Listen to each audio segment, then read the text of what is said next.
This is Mindfulness with Richard. I'm Richard Clarke. Welcome.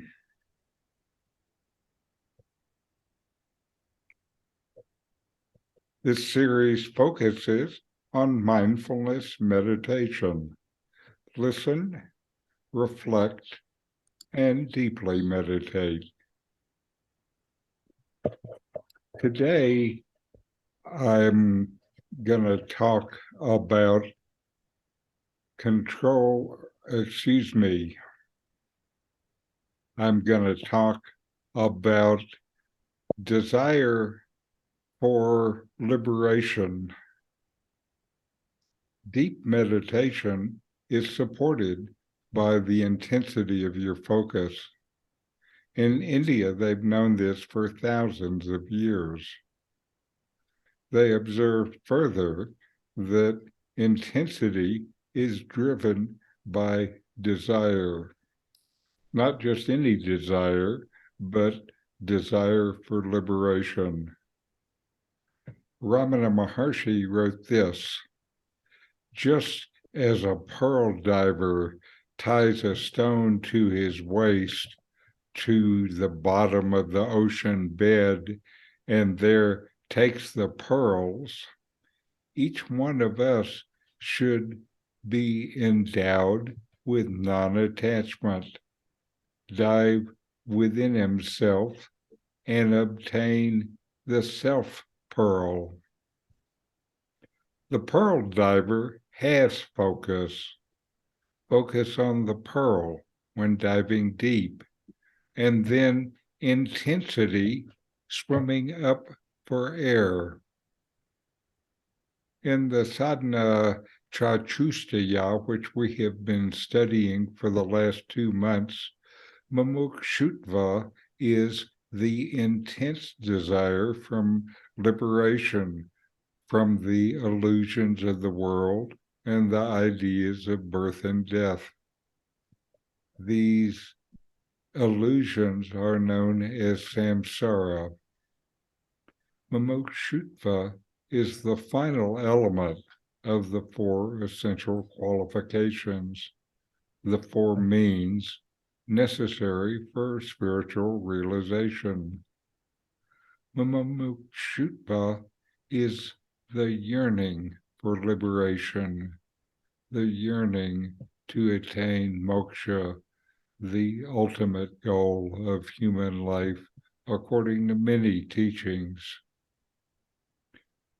My teacher, Nome, says that desire for liberation is the most important of these 4 means.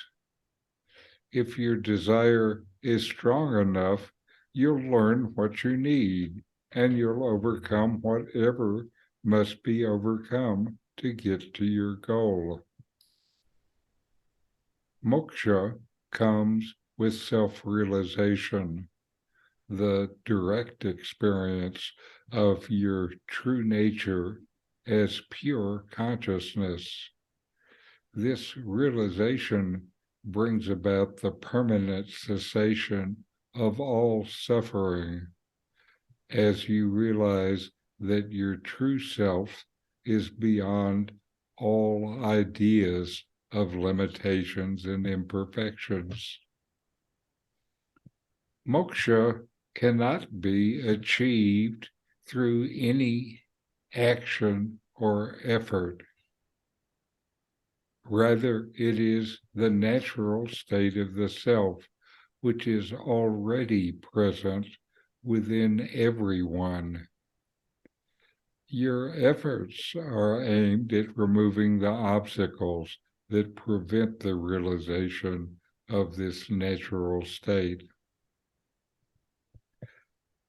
This intense desire for liberation rises when you become aware of the impermanence and unsatisfactory nature of the world and experience a deep sense of dissatisfaction with worldly pursuits. It also comes as you discover that the real source of happiness is from within.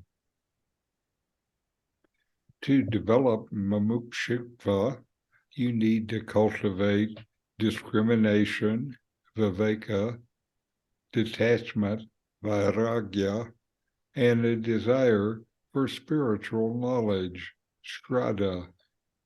These qualities help to develop a deep understanding of the nature of reality and yourself, and lead to a profound realization of ultimate truth. Mumukshutva is the intense longing for liberation from the limiting ideas. This longing is essential for spiritual progress. I feel that a lack of this intense longing has slowed my progress.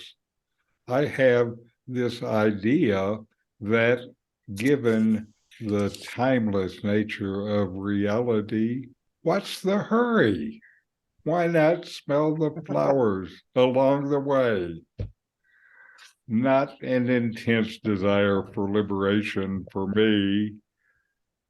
It's like I say, I am really interested, but what's the hurry? I'm sure that attitude has slowed my progress down, but I've got to smell a lot of roses.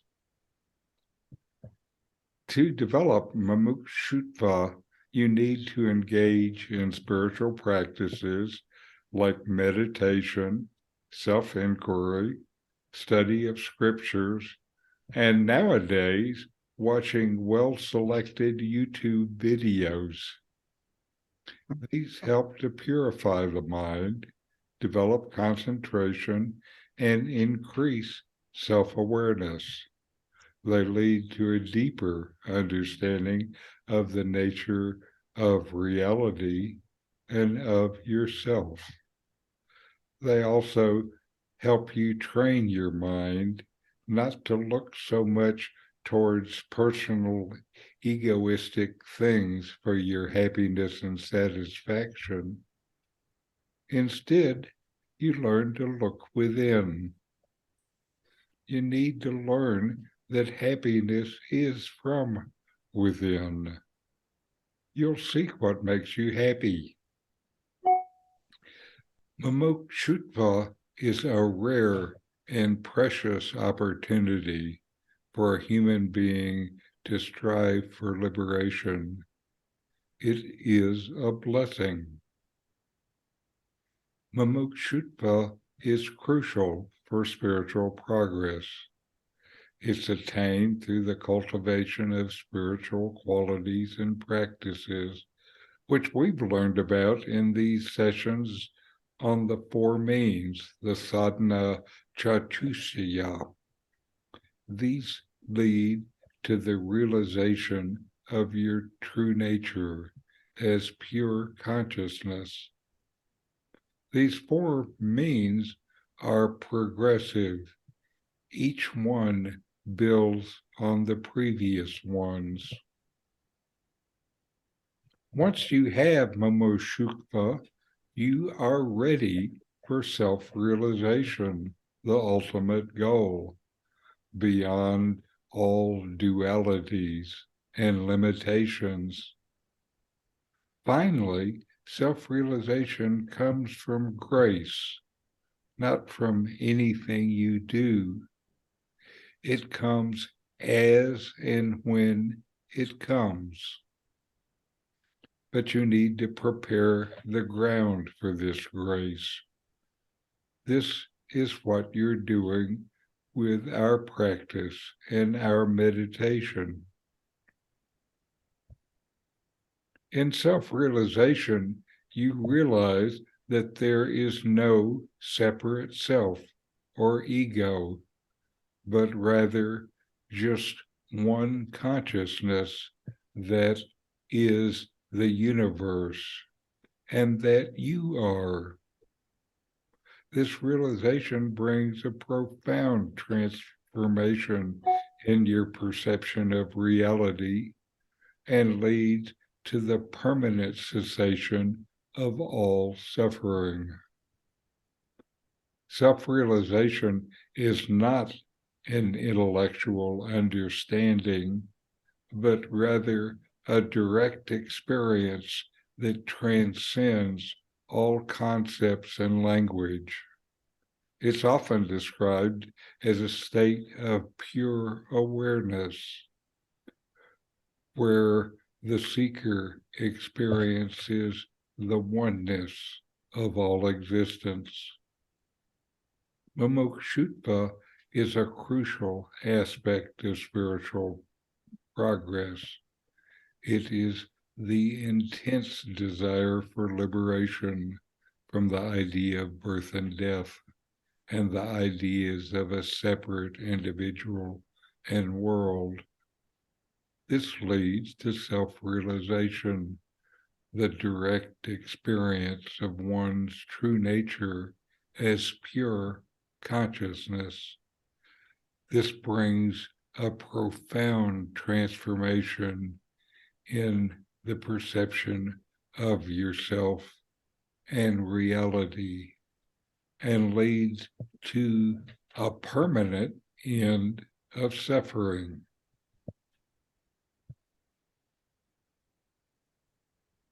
Okay. So how was your meditation, Barley? I practice every day. Very And good. I wasn't able to do my yoga asanas. I was too sick, but now I've started back again. And I still find many moments during that when I'm meditating also. So I'm glad. Mm-hmm. And that But seated yoga, though, or seated meditation is different than moving meditation. right. So I think the seated is important. I think it's important too. It's easier the concentration is more direct. But in any case, you are aware, and meditation is just being consciously aware and choosing to be aware. And that doesn't depend on whether you're moving or not moving. Yeah, except during the yoga, there's talking, they're describing the position they want you to hold. And so I think, well, then I'm thinking about that. Right. So, again, it's a problem. Certainly, Doug has talked about the problem for him of watching the breath, because that gives him something to do, and having that to do kind of pulls him out of the peace he feels. Yeah. It's funny. Mm-hmm. I would say that's actually a good problem, because it means that you're noticing things like that. It means your practice is getting deeper. Mm-hmm. Yes. Good. How about you, Doug? Well, I've been meditating, every day. I had some problems with the foot for a while, and so I wasn't able to walk much. Mm-hmm. But now that seems to have passed, so I'm walking again. So I'm meditating while I'm walking, my daily walk. So that's good. I've been practicing the focus and the concentration we were talking about last week, in order to get to the silence. Mm-hmm. So that's helped. Very good. How about you, Richard? Well, it's been 27 years of meditation, and it's still going slowly but surely. Mm-hmm. That you have all of these years shows that you still must have some of this desire for liberation stuff. Perseverance. I think when I started meditating, the hair wasn't as silver as it is now. Uh-huh. I think I may have had more of it too. Okay. Well, let us then have our first meditation.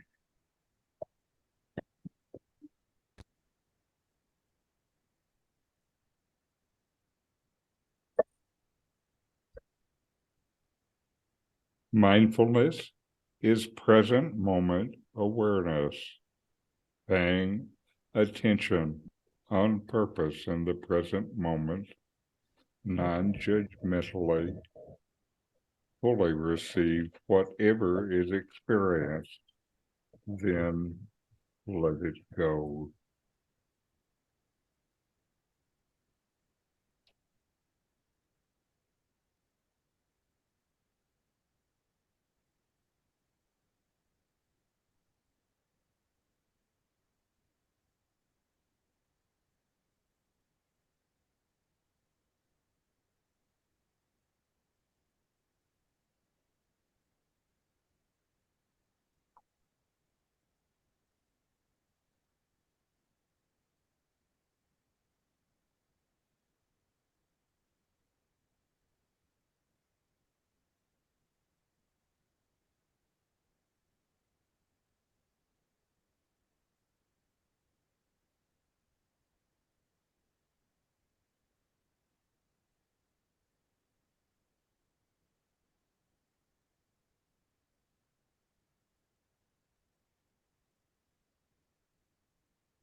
All right.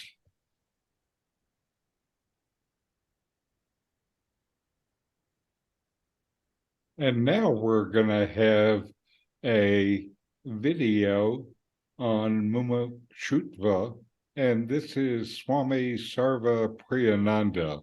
He's a Hindu monk, and he's the head monk of the New York Vedanta Society, probably the most prestigious organization outside India. And then finally, an intense desire for liberation. Mumukshutvam. When and how shall I, O Lord, be free from the bonds of this world? This burning desire is called Mumukshutvam. This kind of intense desire. I am suffering in this world. How do I get out of this suffering? Here is a way which has been trodden by great spiritual masters for centuries, for millennia in the past, and they have attained what is promised here. So how can I attain that? That kind of intense, burning desire for spiritual illumination is called Mumukshutvam, mokshecha, the desire for moksha or liberation. One more point, a little secret here. These 4 or 9, there's a list. Now, the secret here is they are causally connected. Let me repeat that. They are causally connected. Causally connected means one leads to the other. One leads to the other. The initial viveka that there is some ultimate spiritual reality and this world is transient and full of sorrow. This difference, this clarity, it gives rise to a dispassion for the world and a desire to realize that. Vairagya. Vivek and Vairagya together strengthen the spiritual disciplines in our life. Then we work to get our life in shape for this great spiritual adventure. When we have that discipline, that Vivek and Vairagya, with that discipline strengthens the intense desire, then it becomes a burning desire. Intense desire for liberation or love of God, it is connected in this way. How does it work? If there is Viveka, there will be Vairagya. If Viveka and Vairagya are there, the disciplines will be strong in our life, the 6-fold disciplines. And if all of them are there, then that intense yearning for liberation will come. And one can see how it is. Even one can simulate it mentally. If I had so much Viveka and Vairagya and the 6-fold discipline, how would I feel? How would I think? How would I react to different circumstances in life? How would I speak? So, they are causally connected. Now, how does one use them? If I have a problem with one of them, one should go a step back and see what precedes it and strengthen that one. What I mean by this is, if I am attracted to things in the world and I cannot overcome desires, instead of struggling with those desires, what most of us do. But the technique is not to struggle there, not to fight the battle there. Step back and look to the cause and fight the battle there. If my Vairagya is not strong, instead of struggling there, let me strengthen the Viveka. If the cause is strengthened, the effect is sure to come. If I am unable to maintain spiritual disciplines in my life, instead of struggling there, let me step back to Viveka and Vairagya and strengthen that. When Viveka is strong and the dispassion for the world, Vairagya is strong, the disciplines will come of themselves. They'll easily come. What else will you do? What else will you think about and what else will you do if you do not want anything in this world and you want only God? Then quietude of mind, shamaha, control of the sense organs, damaha, will automatically come. You don't have to struggle for that. So here is a little secret about the 4-fold qualifications. They are causally connected. One leads to the other. Once the earlier one strengthens the next one. And when you fight the battle, when we fight the spiritual battle, it is important to know what is cause and what is effect. If I want an effect, let me not struggle at that level. Let me go deeper, drill deeper back to the cause. Strengthen the cause, the effect will come.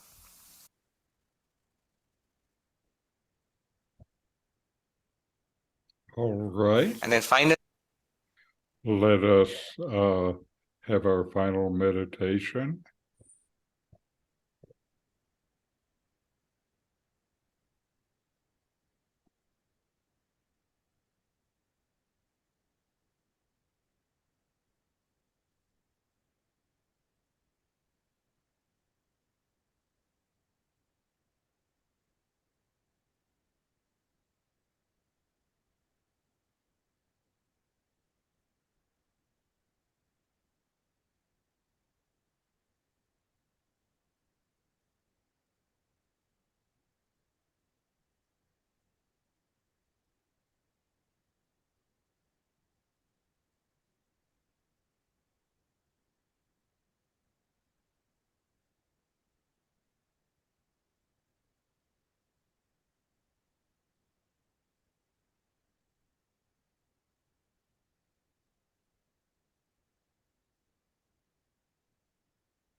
All right.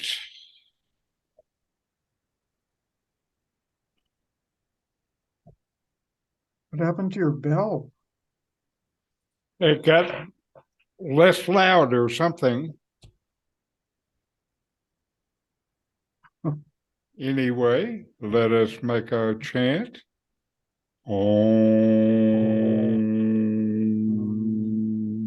Shanti, Shanti, Shanti, Shanti.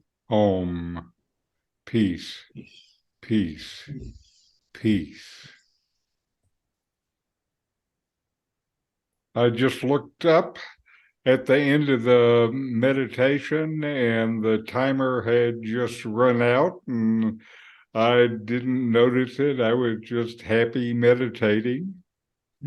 That's what happened to my bell.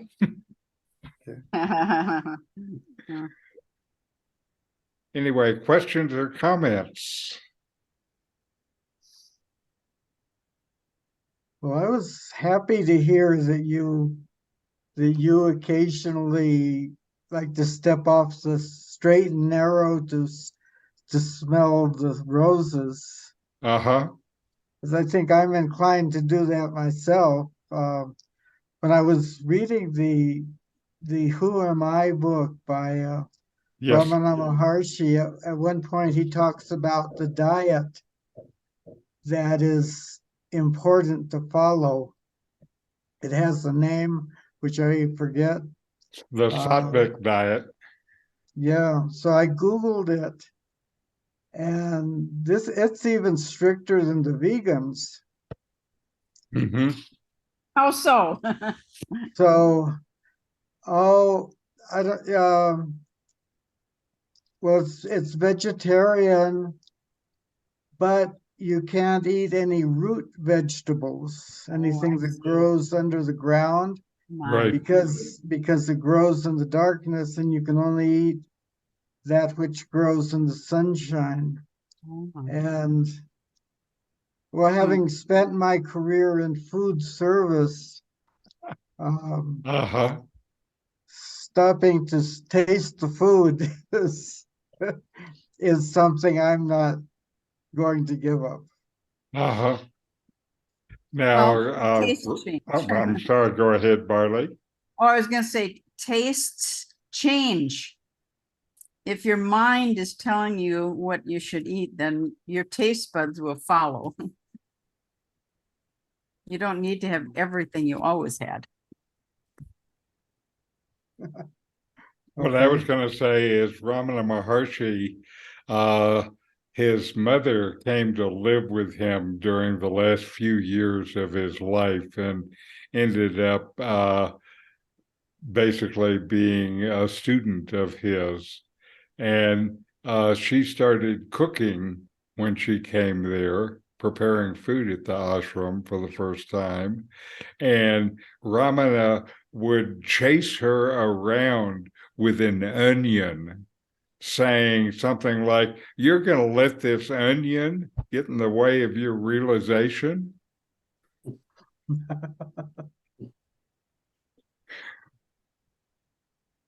So he may have been a great spiritual master, but it seems like upon occasion he was a brat.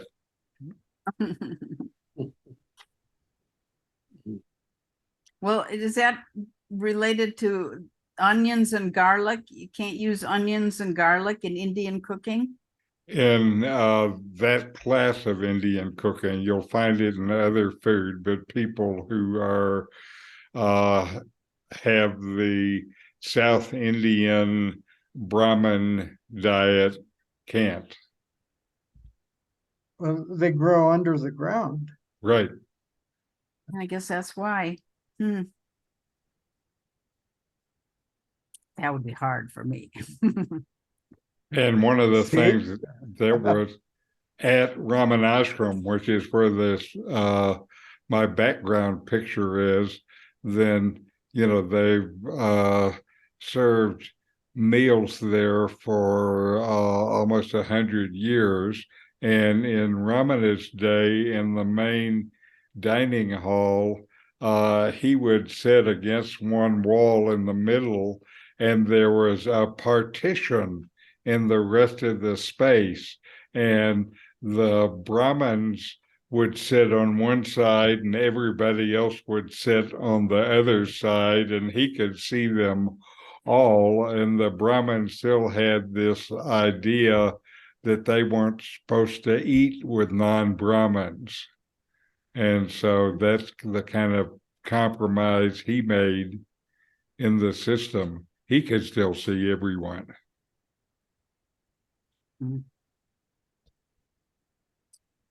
I can relate to that. To the Brahmins. Uh-huh. Now, actually, in India, there were Brahmins that I knew that I could not go to their house because the official status of Westerners in their caste system is we don't fit in the caste system, therefore we're untouchables. And as an untouchable, I was not supposed to go into a Brahmin's house. It was confusing for them because we were untouchables with money.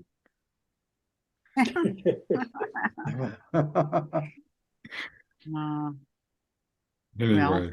Well, some traditions I don't like. I think we should, Uh-huh.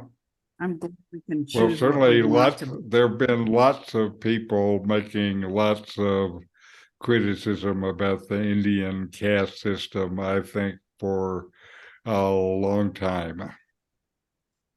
Yeah. Anyway. Brahman is also the word for God, right? Well, it's a different one. If you look at it closely, the spelling is similar, but not the same.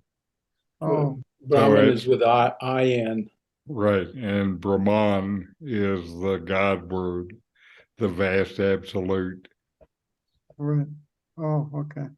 And I've learned to call Brahman the vast absolute rather than God, because for most of us, there's a kind of God, the higher power, which is what we think of. And if we think of it, it can't be the vast absolute. It's still our mental projection of our idea of a higher power. And our idea of a higher power is not it. So we can know this higher power, but we don't know it cognitively. We know it through our experience.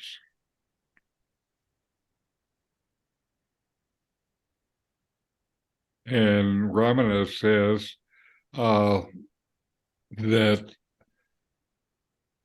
that is, we don't have to achieve anything to know this, and we don't have to achieve it because that's who we already are.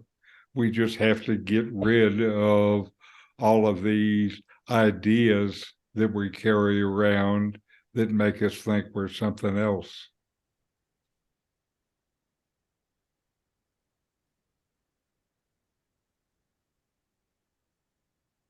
Anyway, thank you all for joining me again today. Next time, I'm going to go through and review the four means kind of at one time, just to put them all together in one place. And then we'll be through with this part of the series. Okay. And namaste, and we'll see you next week. Thank you for joining me.